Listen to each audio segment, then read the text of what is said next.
Buenos días. Hoy tenemos el placer de presentarles a una de las principales figuras, sin exagerar, de la teología mundial y española. Se llama José Ignacio González Faus. Ha sido durante muchos años y sigue siendo santo y seña de cantidad de generaciones que hemos bebido en sus libros doctrina y espiritualidad. Es un maestro de los que no se cansa, de los que no tiran la toalla, de los que siguen al pie del cañón, ahora como responsable teológico de Cristianismo y Justicia.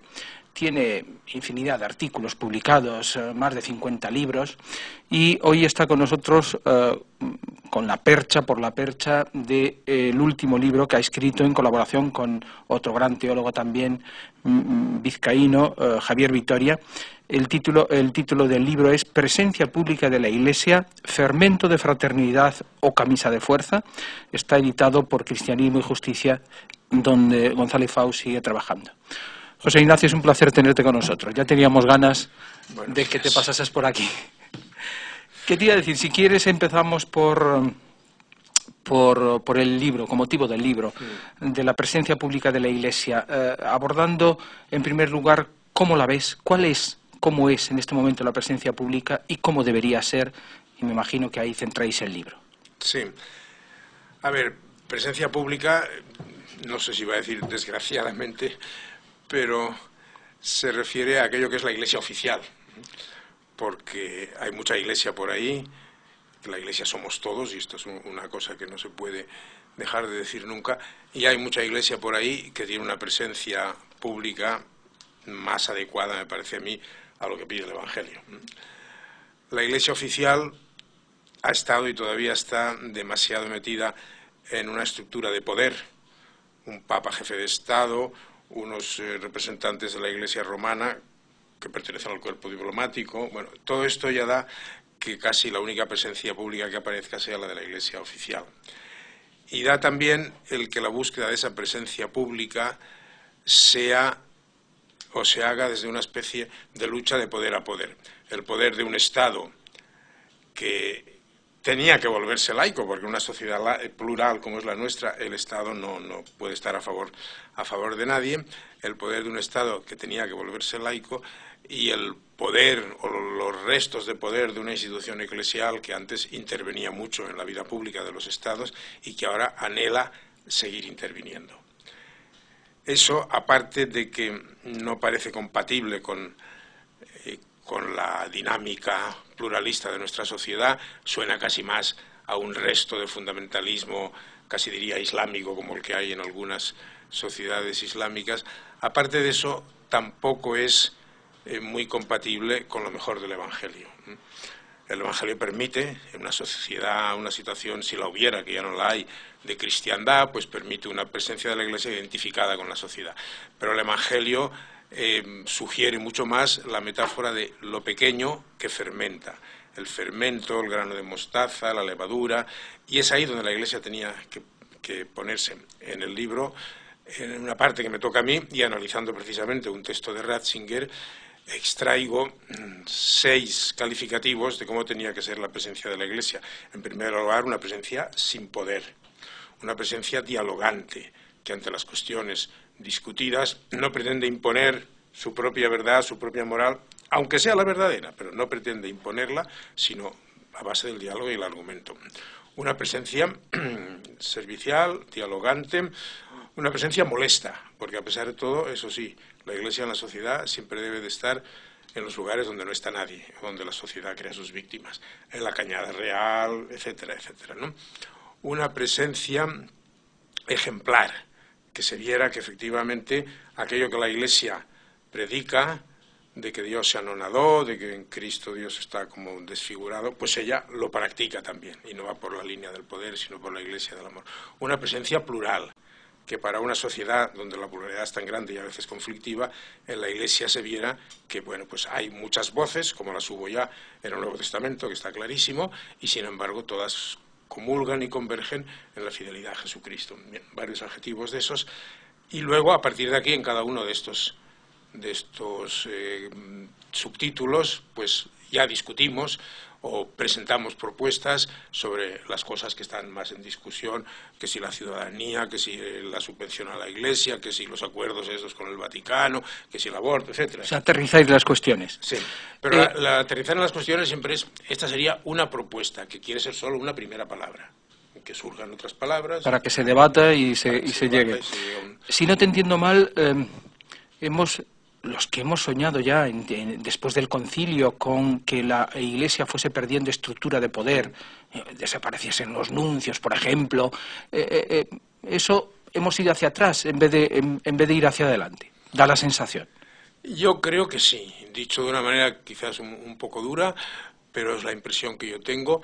El estamento más oficial de la Iglesia está siendo profundamente infiel al Vaticano II. Se puede hacer un análisis de la eclesiología que está latente, tanto en la Lumen Gentium explícita, pero también en la Gaudium et Spes, que se dicen infinidad de cosas sobre la Iglesia que hoy no se respeta ninguna de ellas. Por ejemplo, un solo detalle, la Iglesia reconoce en el Vaticano II que no tiene la solución a todos los problemas y hoy actúa como si de antemano cualquier problema que se plantease ya lo tuviera ella resuelto. Bien, en ese sentido yo creo que hay un retroceso importante respecto al Vaticano II. ¿Pero porque se tiene miedo al Vaticano II, a las consecuencias, o porque se ha ido demasiado lejos, como dicen algunos? Vamos a ver, antes que nada, por lo que a mí me enseña la historia, yo diría porque todo concilio ha necesitado tiempo para llegar a ser aceptado. Trento, hoy, para nosotros pasa como si fuera el concilio más conservador, lo cual tampoco es del todo verdad, porque en Trento hay unos documentos que son, digamos así, dogmáticos, que son muy antiprotestantes y están marcados por la lucha antiprotestante y hoy quizás se escoran un poco a la derecha. Pero hay otra serie de decretos, los que se llaman de reforma o de reformazione, que son valientes y atrevidos, desconocidos, pero que en aquella época mucha gente no los aceptaba. Y uno de mis lecturas favoritas, que es Marcel Batallón, en su libro sobre Erasmo en España, cuenta de un señor que estaba en Zaragoza y desde Madrid comentaban dos clérigos, bueno, ese ha aprendido a luteranizar en Trento, porque viene de allí, ha aprendido a luteranizar. Pues ahora, a propósito del Vaticano II, esa misma reacción sigue. Por otro lado, ha habido también, que yo es lo que considero el mal fundamental, la resistencia de la curia romana. En tiempo del concilio, ya hubo señores de la curia que dijeron, los obispos se van, la curia se queda. Y han vuelto a hacerse eso con todas las riendas. Yo creo que el problema no está tanto en los papas, que son figuras de buena voluntad, y algunos, yo creo que Pablo VI era un hombre de gran talla, Juan XXIII por supuesto, pero para mí los papas son prisioneros de la curia romana, y no me recato de decir esto porque me parece que no soy el único que lo dice. Eso se transmite hacia las iglesias locales, esa estructura, ese retroceso, ese involutivo, se transmite hacia abajo. Es que hay un modo muy fácil de transmitirlo. En contra del Evangelio del Nuevo Testamento y de su propia tradición, en contra de todo eso, la Iglesia está nombrando hoy los obispos de una manera que puede ser legítima, pero que solo ha sido legítima en casos de excepción. Hay decretos de papas. Sobre eso escribiste un libro magnífico, sí, Ningún obispo impuesto, ¿no? Ningún obispo impuesto, efectivamente, ese libro. Bueno, entonces, claro, como el nombramiento de obispos ha quedado exclusivamente en manos de la curia romana, pues se eligen los peones que a la curia le conviene para que se muevan a su gusto. A veces hasta sin mala voluntad. Yo comprendo que un poder central puede tener muchos problemas y quiere evitarse problemas. Y cuando los obispos los eligen, como debería ser, las comunidades, pues podrían ser más conflictivos con Roma. Imagínate pues lo que está pasando en Chiapas, algunas de las cosas que han pasado en Brasil. Bien, crearían problemas, pero es que nadie ha dicho a la Iglesia que ha de estar libre de problemas. Lo que le ha dicho es que los ha de resolver evangélicamente.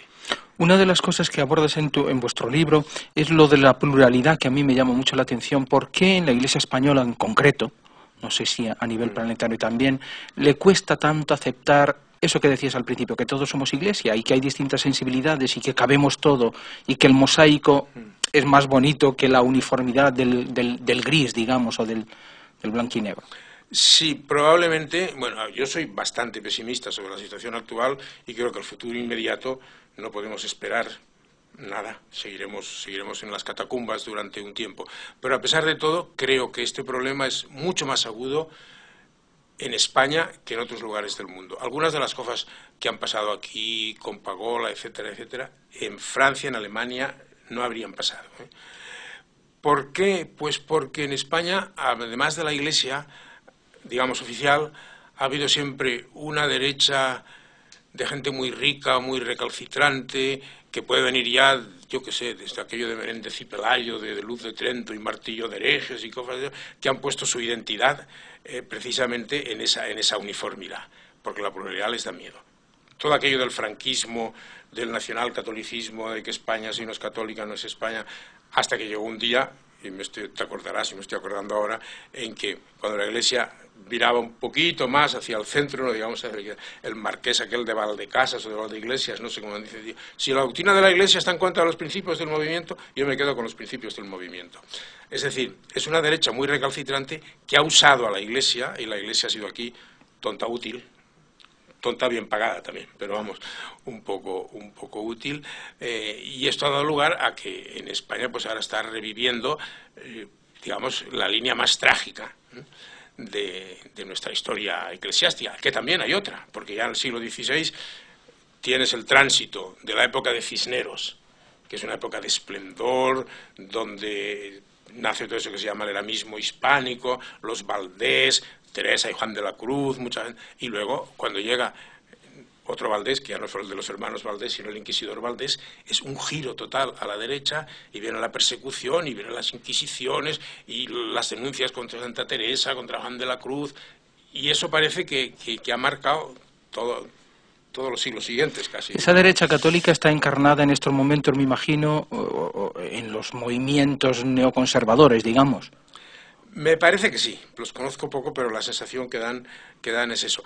Quizá por ignorancia, porque a veces estos movimientos son muy piadosos y muy poco ilustrados, digamos así. Entonces, no saben hasta qué punto pueden ser utilizados, manipulados, etcétera, etcétera. Son ya inconscientemente catequizados de una manera que luego es la más cómoda para la línea de lo que sería la derecha en el sentido negativo del término. Pero la derecha eclesiástica también dice que esos movimientos, a pesar de ser así, son los que en estos momentos están ofreciendo, por ejemplo, vocaciones a la Iglesia, que de otros ámbitos no salen.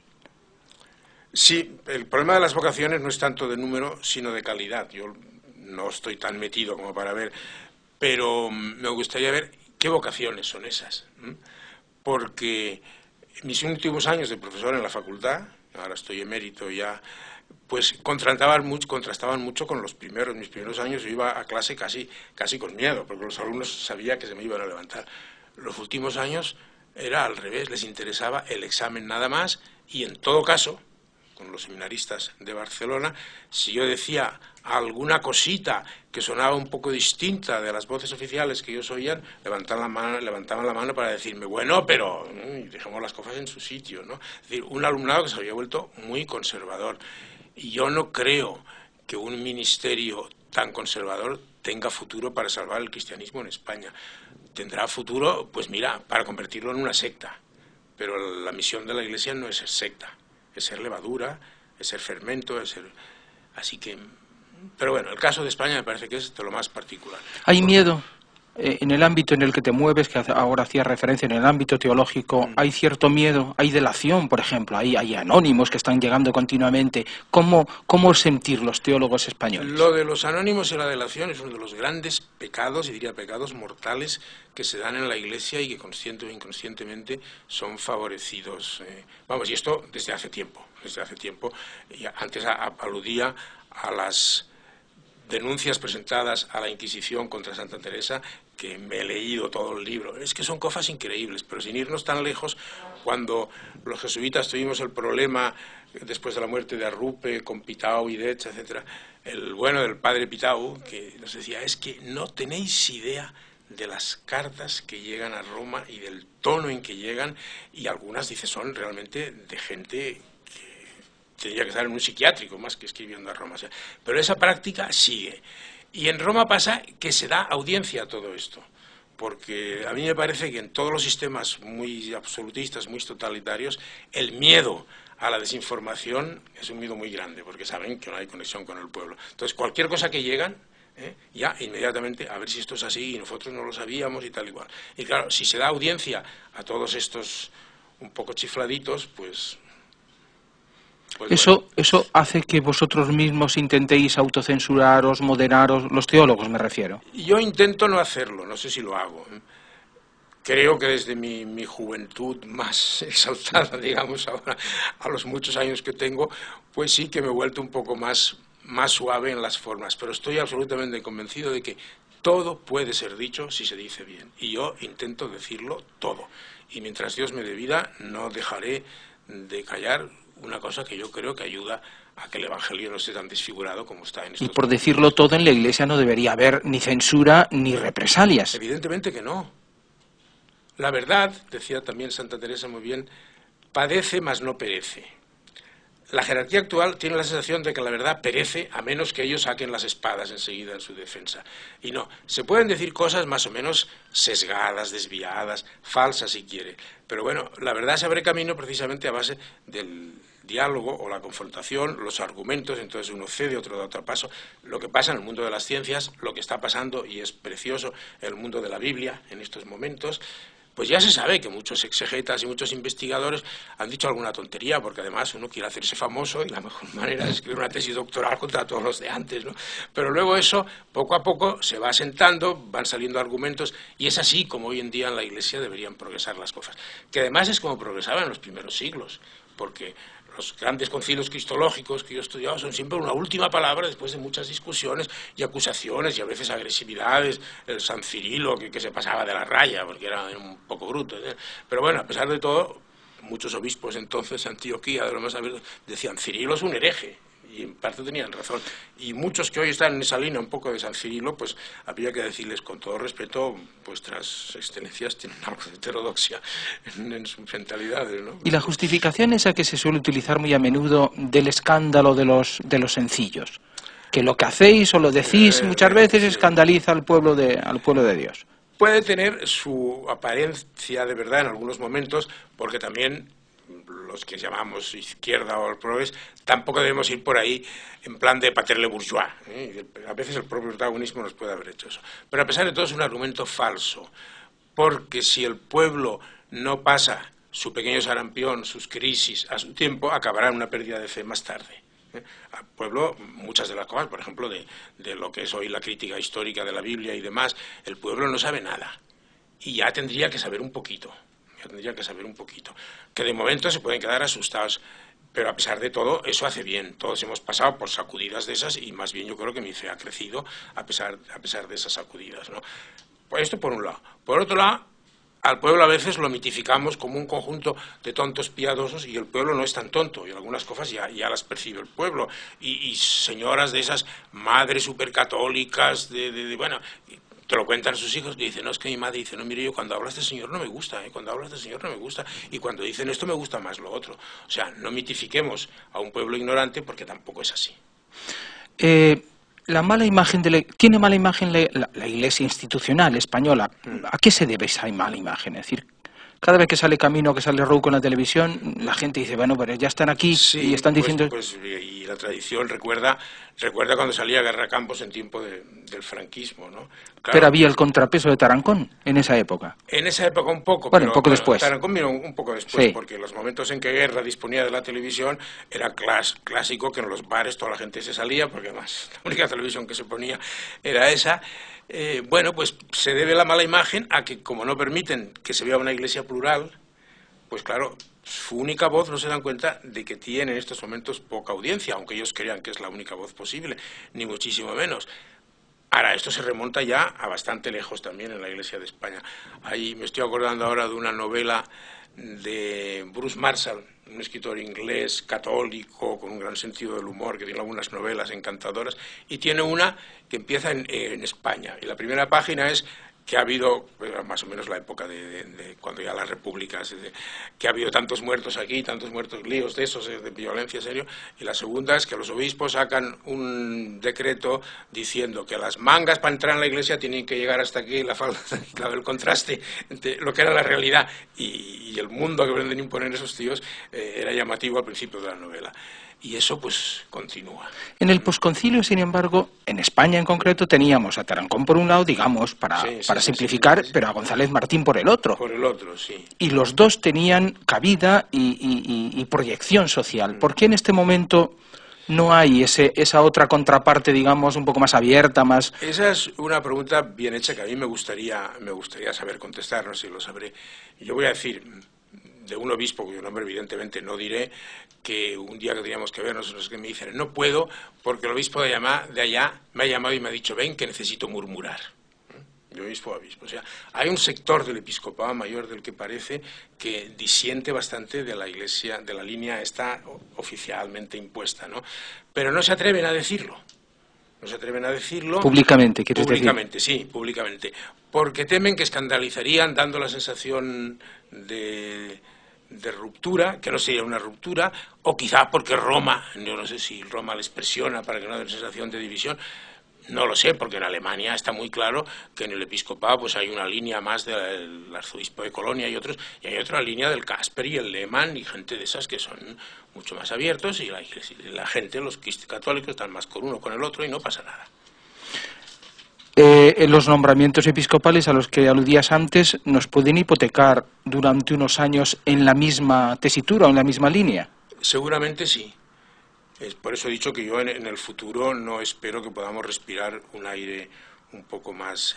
porque además yo creo que ellos mismos en su inconsciente perciben que no tienen mucho que decir y que en una confrontación pues hay, no me meto a mí, pero en fin, el mismo Pagola, el Javier Vitoria, hay gente que tiene algo que decir, que a lo mejor lo dirá algunas veces un poco más a lo bestia, pero tienen cosas que decir y ellos no tienen nada que decir. Y entonces surge la frase que yo he utilizado muchísimas veces, que es del físico Sájarov, premio Nobel, que decía, la intolerancia es la angustia de no tener razón. Y a mí me parece que muchos de estos buenos hermanos míos y jerarcas de mi iglesia tienen la angustia de no tener razón.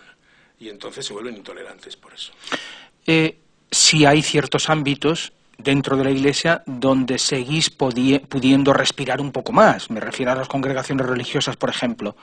Eso hace que estéis en una especie de limbo. Bueno, vosotros estáis medianamente bien, pero la gente de las parroquias, la gente de la base, la gente de la calle, los que nos movemos en los movimientos especializados de la acción católica, etcétera, que sí notamos esa asfixia y que no sabemos dónde acudir o qué hacer.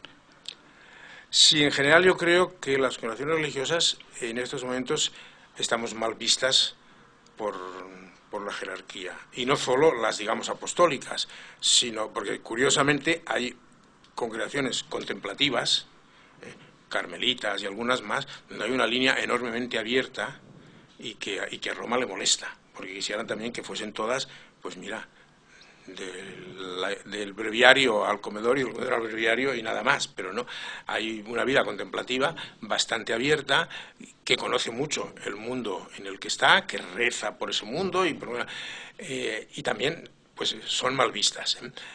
Luego yo creo que hay que distinguir también, en Cataluña, donde yo estoy, no se respira la misma angustia que aquí. Se deja hacer más. La Iglesia catalana, ahora me refiero a la base de la Iglesia catalana, es bastante más abierta que algunas de aquí, y entonces allá, digamos, estamos un poco mejor, aunque claro, como somos una unidad, cuando vienen según qué noticias, pues hay gente que se echa manos a la cabeza, o que, bueno, pues nos toca sufrir, pues sufriremos, y cosas de esas. Y aparte de eso, volviendo a la frase del principio, la Iglesia somos todos, y la Iglesia es antes que nada la comunidad de los llamados a la fe, de los creyentes. Bueno, yo he de decir que a pesar de las cosas que hemos criticado, en mi iglesia me encuentro muy bien, porque hay en la base gentes maravillosas, que no saldrán ni siquiera en televisión digital, si me permites, porque que es donde saldrán las cosas. Pero hay gente maravillosa que en estos momentos están trabajando con prostitutas por allí. Todo el problema, ayer estuve con una chica de Villa Teresita, y por esto, todo el problema de la trata de mujeres en España es espantoso. Los adoratrices están muy metidos en eso, por ejemplo. Sí, bueno, adoratrices, las debía tener. Bueno, esas no saldrán nunca en ningún sitio, y están dando el callo, y están sufriendo, no tendrán ningún apoyo episcopal tampoco probablemente, se ven obligadas a infinidad de cosas que harían echarse las manos en la cabeza a muchísimos obispos, que si una chica tiene que abortar, bueno, pues la acompaño, mira, porque si es irremediable y lo ha decidido ella, o bueno, por supuesto con las prostitutas, pues importa un poco, lo que importa es que ganen dinero. Bueno, cosas de esas que se ven de otra manera desde la crudeza y la dureza misma de la situación. Estos son iglesia. Hace poco estaba en Manresa dando un curso de reciclaje, que es un curso que está funcionando muy bien, pero bueno, aquí no quiero hacer propaganda, pero te lo digo porque tenía un curita de Chiapas que después de 40 años allí acababa de traducir toda la Biblia al celtal. Y la han traducido con una comisión de expertos en aquella lengua, que son muy pocos, un trabajo enorme, porque es una lengua que tiene poco vocabulario y muchas palabras tenían que buscar un giro para dar el significado de aquella palabra. Y bueno, me contó la tragedia también de la iglesia de Chiapas con la prohibición de los diáconos, porque ahí se había producido realmente los diáconos casados, gente que don Samuel Ruiz preparaba, formaba, que saben teología, etcétera, y que se convertían fácilmente en líderes de las comunidades.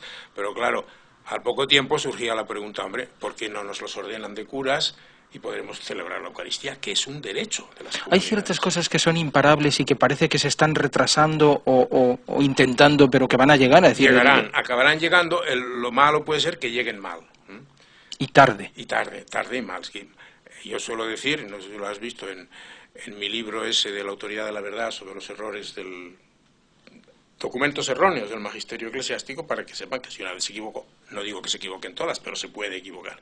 Y allí va saliendo una constante, que es que la Iglesia acepta las cofas con 200 años de retraso. El grito aquel de la Revolución Francesa, 200 años después, Juan Pablo II dice, estos son palabras cristianas. Cuando se levanta la palabra libertad, igualdad, fraternidad, eso parece que sea un ataque a la Iglesia y tal y cual. Y podrá ser que venga envuelto en cosas discutibles, pero que la Iglesia tendría que tener aquello que dice Mateo del Mesías, no quebrar la caña. Y no apagar la mecha humeante, porque eso evidentemente era una mecha, y apagarla porque estaba así. Y así pasa con otras muchas cosas. Lo dijo el cardenal Tisserand, la hora más negra de la historia de las misiones, lo que pasó en Asia y en India, en China y en India, con Ricci y con de Nobile y demás, sí. 200 años después, Juan Pablo II te dice que Ricci ha sido el gran misionero, el gran inculturador. Bueno, se las hicieron pasar canutas y a sus sucesores mucho más. Bueno, pues estas cosas. Y lo malo es que luego a lo mejor cuando llegan es tarde, porque si lo de Ricci hubiese seguido, a lo mejor había algo que modificar, que orientar un poco yo creo que no, pero bueno, supongamos que lo hubiera, porque no hay parto sin alguna suciedad en este mundo, ¿no? Pero bueno, si hubiera mantenido sin apagar la mecha humeante, pues probablemente hoy la condición del cristianismo en China y en la India sería otra. Y ahí una oportunidad perdida. ¿Se puede personalizar el problema en España? A lo mejor es demasiado pedirte. ¿Rouco es el vicepapa sin contrapoder alguno? ¿O no depende de una persona solo la situación? Eso es lo que dicen, lo que yo oigo decir. Yo no quiero juzgar personas. Sí queda la sensación de que es el que tiene el poder absoluto aquí, sí, a pesar de que lo tiene solo por un voto, que es una cosa muy curiosa, porque un voto, y como dice la gente malintencionada, que el voto que le dio en la superioridad era el de su sobrino. Bueno, entonces, en las elecciones, estás hablando de las elecciones a la presidencia de la Conferencia Episcopal. La presidencia de la Conferencia Episcopal, sí. Bueno, no quiero hablar de personas, hablo más bien de situaciones. Él verá. ¿Qué nos queda? Es decir, a la gente que nos movemos en una sensibilidad abierta y dialogante, ¿solo nos queda lo que decías antes de la mística de la resistencia? La resistencia supone siempre esperanza. Esto en Cristianismo y Justicia lo decimos mucho. Evidentemente tenemos que luchar por la justicia, que está muy mal en este mundo, pero una de las cosas que no debemos hacer es dar esperanza. Entonces, a pesar de todo, vale aquellas frases que tanto dice el Apocalipsis en una situación de persecución mucho mayor, de crisis, etcétera. Bueno, Dios es el Señor de la historia, y las Babilonias acaban cayendo. Por consiguiente, mira, pasaremos esta travesía del desierto, pasaremos el invierno eclesial, que dijo Rahner, pasaremos los tiempos recios, que decía Santa Teresa, porque la cosa no es solo de hoy, pero si sabemos aquí humildemente y evangélicamente resistir, Mira, tenemos un arma muy fuerte, creo yo, o dos armas muy fuertes. La primera es el Evangelio. Y lo que no deja dormir tranquila a la Iglesia no es el progresismo más o menos, no sé si laicista o lo que, no es el país ni cosas de eso. Lo que no deja dormir tranquila a la Iglesia es el Evangelio. Cógete el capítulo 23 de San Mateo, con aquella dureza de las palabras de Jesús. Ya San Jerónimo decía, eso no se ha dicho contra los judíos, se ha dicho contra nosotros para que no caigamos en eso mismo. Imponer cargas que nosotros no llevamos, limpiar el sepulcro por de fuera, amar que nos saluden y que nos digan padre y maestro y todo eso, amar los primeros puestos. Eso está ya en el Evangelio. Y otras muchas páginas. El Evangelio es enormemente subversivo. Y luego tenemos, creo yo, otra gran arma que es la mejor tradición de la Iglesia. Porque la tradición hoy día es una palabra que cubre muchísimas cosas. Todo lo que ha salido aquí, por ejemplo, del nombramiento de los obispos, pues la mejor tradición de la Iglesia está en contra de la práctica actual. Todo lo que yo escribí en mi libro, del que siempre hago propaganda, Vicarios de Cristo, los pobres en la Iglesia y la espiritualidad, ahí está la mejor tradición de la Iglesia. Entonces, son dos armas serias, procuraremos defenderlas naturalmente con sensatez, con sentido común, sabiendo que la hora no es una hora de triunfo y de gritar, pero no nos han de hacer perder la esperanza, ni muchísimo menos. De la resistencia a la esperanza, ¿algún proyecto entre manos, aparte de este libro que acabas de presentar? Personal.